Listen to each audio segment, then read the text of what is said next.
정성산 TV를 애청해주고 계시는 모든 분들에게 진심으로 감사드립니다. 이번 시간에는 지금 현재 SBS가 연일 단독 보도를 쏟아내고 있으며 윤석열 대통령 대선 전 부정선거 파헤쳐 윤석열 대통령의 계엄군 문재인 정부 당시의 21대 총선도 겨냥 이번 소식의 핵심은 과연 무엇이겠습니까? 우리는 지난 2020년 4.15 총선거에서 부정선거와 관련된 정황과 증거를 확인하지 않았습니까? 또한 올해 치루어진 4.10 총선거에서도 부정선거와 관련된 정황과 증거를 확인했지요. 이번에 윤석열 대통령의 비상계엄 발표는 공산 전체주의 세력들과 결탁된 부정선거를 뿌리 뽑고 자유 대한민국을 지키겠다는 윤석열 대통령의 강력한 의지, 서슬푸른 발톱을 드러냈다고 해도 과언이 아니죠. 우리는 끝까지 윤석열 대통령을 지켜야 합니다. 정성산TV 좋아요, 구독, 알림은 큰 힘이 되겠습니다. 후원해 주시는 모든 분들께 가열차게 멸공. 자, SBS가 윤석열 대통령 탄핵이 부결된 직후부터 연일 단독을 쏟아내고 있습니다. SBS 선관위 투입 계엄군 대선 전 부정선거 의심 부정선거 관련 관리대책 캠프 내부 자료. 자, 여러분 여기서 잘 봐야 하는 게 바로 무엇이겠습니까?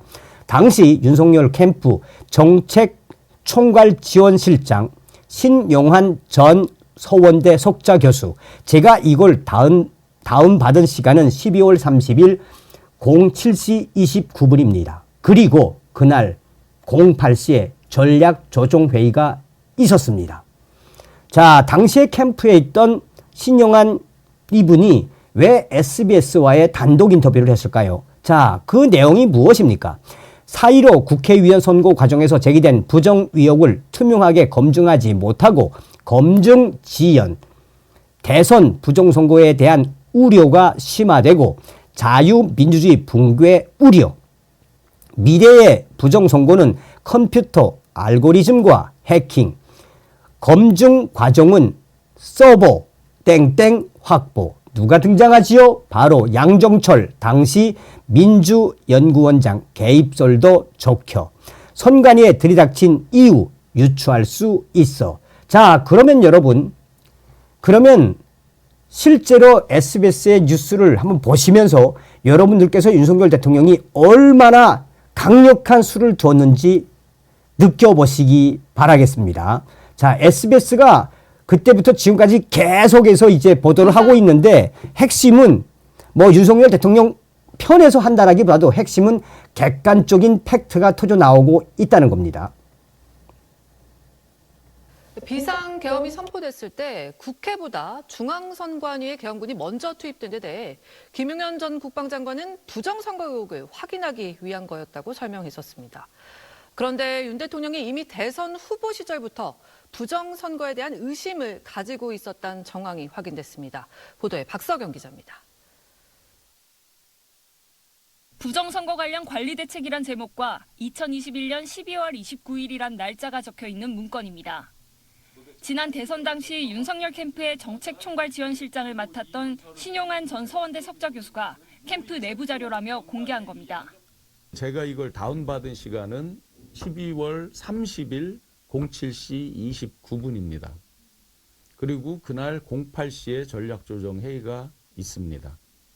문건에는 2020년 4.15 총선에 부정선거 의혹이 제기됐지만 검증되지 않았고 대선에서도 비슷한 문제가 발생하거나 자유민주주의가 붕괴될 수 있다는 우려가 있다고 적혀 있습니다. 전산 조작, 컴퓨터 알고리즘 해킹을 통한 선거 결과 조작 가능성도 제기하며 선관위 서버 확보와 내부 감시 강화를 요구하는 내용도 담겼습니다. 문건에는 또 총선 부정선거의 배후로 양정철 당시 민주연구원장과 중국 공산당의 유착설이 적혀 있습니다. 양 전 원장은 이번 비상계엄 사태에서 체포 대상 정치인 명단에 포함된 것으로 알려졌습니다. 신 전 원장은 이 문건의 작성 주체는 정확히 기억하지 못하지만 이번 비상계엄 사태 당시 계엄군이 선관위에 들이닥친 이유를 문건으로 유추해 볼 수 있다고 말했습니다. 전산 조작을 통해서 결과를 조작했다. 군대가 난입해서 아마 그 부분을 체크를 하려고 했겠죠. 신정 교수는 대선 캠프 내에서 부정선거 방지를 위한 논의가 여러 차례 진행됐고 실제 후보 직속 공명선거 안심투표위원회 등 관련 조직이 설립됐다고 주장했습니다. 앞서 윤 대통령은 지난 2021년 9월 국민의힘 대선 경선 후보 1차 토론회에서도 부정선거에 대해 의문을 가졌다고 답한 적이 있습니다. 총장 시절에 그 4.15 총선을 그 결과를 지켜보고 통계적으로 볼 때도 좀 의문은 가졌습니다. 이와 관련해 윤석열 캠프 출신의 여권 관계자들은 시간이 오래 지난 데다가 회의가 잦았던 만큼 문건과 관련해 회의를 나눈 사실은 기억나지 않는다고 말했습니다. SBS 박서경입니다. 자, 여러분, 이게 이제 윤석열 대통령이 탄핵이 부결된 직후에 이제 계엄령을 발표하고 나서 객관적으로 딱 따지면 무엇이겠습니까? 윤석열 대통령은 이미 대통령 대선 전부터 부정선거에 대해서 본격적으로 파헤치고 있었다라는 것이죠. 자, 그 다음 SBS 소식도 굉장히 충격적입니다. 어떤 소식인지 한번 보시겠습니다.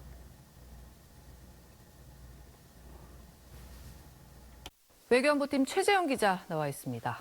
자, 최 기자, 지금까지 드러나고 있는 거를 종합하면 이번 계엄의 핵심, 방첩사령부로 봐야 하는 거죠? 네, 그렇습니다. 김영현 전 국방부 장관 그리고 여인영 전 방첩사령관 모두 이 윤석열 대통령과 같은 충안고 출신입니다. 그리고 여 전 사령관은 지금 현재 이 계엄 논의를 했다고 지금 알려지고 있는 계엄 논의를 했다는 의혹이 제기됐던 이 관사 모임에 참석했던 인물이기도 합니다. 이런 관계뿐 아니라 지금까지 드러난 것만 봐도 여인영 전 방첩사령관이 이번 계엄의 설계자라고도 할 수 있습니다. 지금 제가 들고 있는 제 손에 있는 이 문건이 어제 저희 SBS가 이제 단독으로 이제 보도를 했고 오늘 민주당이 공개한 지난달 방첩사가 작성한 계엄사 합수본부 운영 참고 자료, 즉 계엄 관련 문건입니다. 이 문건 안에 이제 법정 쟁점이라는 부분이 있는데 이 부분을 봐도 이 국회의 계엄 해지 요구에 대통령이 거부권을 행사할 수 있는지 검토를 해서 그럴 수 없다라는 내용이 담겨 있고요. 그다음에 또 이제 육해공군 참모총장을 계엄사령관에 임명할 수 있는지도 검토했는데 실제 아시겠지만 육군 참모총장이 계엄사령관에 임명되기도 했습니다. 이 문건 하나만 보더라도 이 계엄의 액션 플랜을 방첩사가 이미 검토했다는 의혹이 나올 수밖에 없습니다. 이 문건이 어떻게 작성이 됐고 어떻게 활용됐는지 앞으로 수사를 통해서 철저하게 규명해야 할 것으로 보입니다. 앞서 이제 저희 단독 보도를 보면 이 음모론 수준의 부정선거 의혹을 수사하기 위해서 실제로 방첩사가 총 동원이 됐다는 거죠. 네, 그렇습니다. 지난 김영현 전 장관이 저희 SBS에 부정선거 관련 의혹 수사의 필요성을 판단하기 위해서 계엄군을 선관위에 보냈다 이렇게 밝히면서 큰 파장이 일었습니다. 이 정치권에서 정치 분야에서 이제 음모론을 얘기하는 사람들의 주된 메뉴가 바로 이 부정선거론입니다. 이렇게 이런 보수 유튜브들의 이런 일부 주장을 검증하기 위해서 지금 방첩사 모든 총 간부를 포함해서 방첩사가 총 동원됐다 그런 의미가 있는 건데요.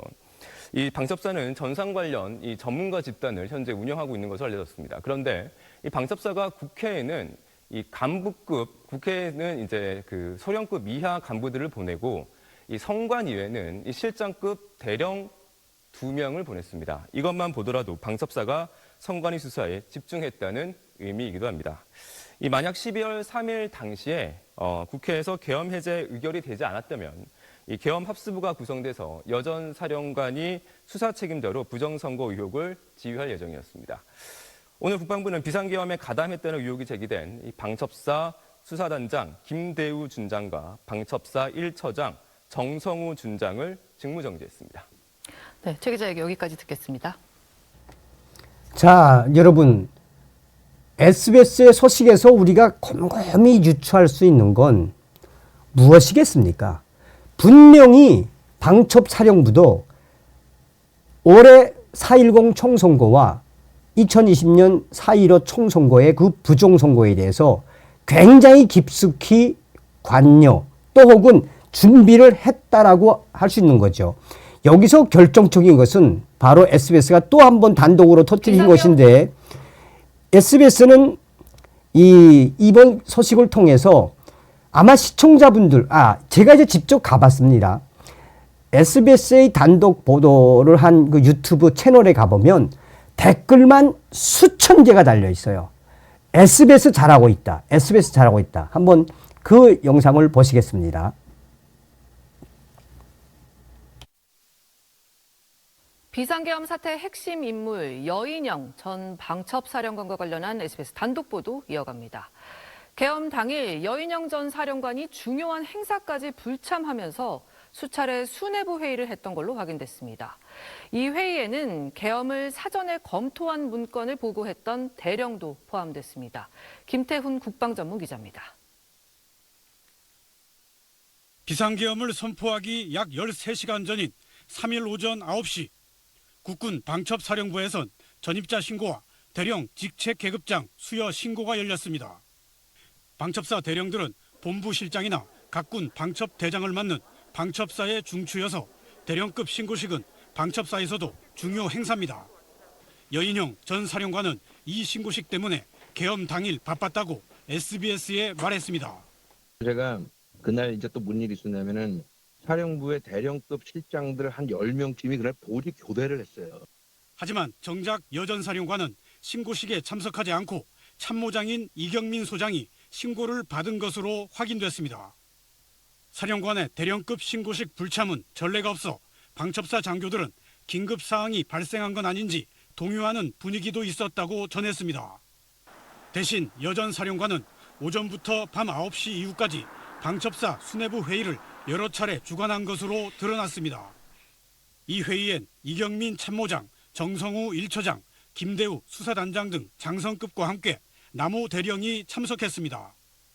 수뇌회의 참석자 가운데 유일한 영관급인 나 대령은 방첩사가 계엄에 대한 쟁점 사안을 사전 검토한 문건을 지난달 말 여 전 사령관에게 보고한 걸로 지목된 인물입니다. 방첩사령관 밑에 신원조사 담당관 나모 대령이라고 합니다. 신원이 맞는지 파악을 해주시고 그런 사실이 있는지 여인영 사령관에게 그런 보고를 11월 26일, 28일 사이에 보고한 적이 있는지 파악해서 국회에 보고해 주시길 바라겠습니다. 여인영 전 사령관은 SBS에 해킹 사건 수사 협의를 위해 순회 회의를 열었다고 했지만 계엄 문건의 핵심인 대령급 장교까지 참석시켜 하루 종일 여러 차례 회의를 연 이유는 수사로 밝혀져야 할 대목입니다. SBS 김태훈입니다. 자, 대략 무엇이 느껴지십니까? 중요한 핵심 부분은 서두에도 말씀을 드렸습니다만 윤석열 대통령의 강력한 의지와 방첩사령부의 강력한 의지, 바로 부정선거죠. 자, 여러분, 여기에 이제 저는 이게 어떻게 보면 윤석열 대통령을 끝까지 믿어야 하는 그 발톱을 제가 또 한 번 느낄 수 있었습니다. 자, 당시에 파이낸셜 뉴스가 단독으로 윤 계엄군 문정부 시절 21대 총선도 노렸다. 계엄 체포대상 권순일 전 대법관, 문정부 시절 중앙선관위원장, 21대 총선 관리, 파이낸셜 뉴스와 인터뷰에서 중앙선관위 개입 여지 없다. 위협 1측. 윤석열 대통령이 비상계엄 선포 당시 체포 대상에 권순일 전 대법관을 포함한 것으로 알려지면서 윤 대통령이 22대 총선뿐만 아니라 21대 총선까지 부정선거를 위심한 것 아니냐는 분석이 나온다. 만약 22대 총선 자렴한 목적이었다면 노태악 현 중앙선거관리위원장 체포 시도가 더 설득력이 있기 때문이다. 소름 돋죠? 권 전 대법관이 중앙선관위원장을 맡았던 시기는 21대 총선. 정치권에 따르면 홍창원 국가정보원 1차장은 신성범 정보위원장과의 면담에서 윤 대통령이 비상계엄 선포 직후 싹 다 잡아들여 정리하라며 이건 지금 거짓말로 드러났지요. 자, 어찌되었든 윤석열 대통령의 계엄군이 문재인 정부 당시에 치렀던 2020 4.15 총선거까지 작심을 하고 들이쳤다라는 이 팩트, 무엇을 의미하는 거겠습니까? 우리는 끝까지 윤석열 대통령을 믿고 지켜야 합니다. 다음 시간에 뵙겠습니다. 멸공.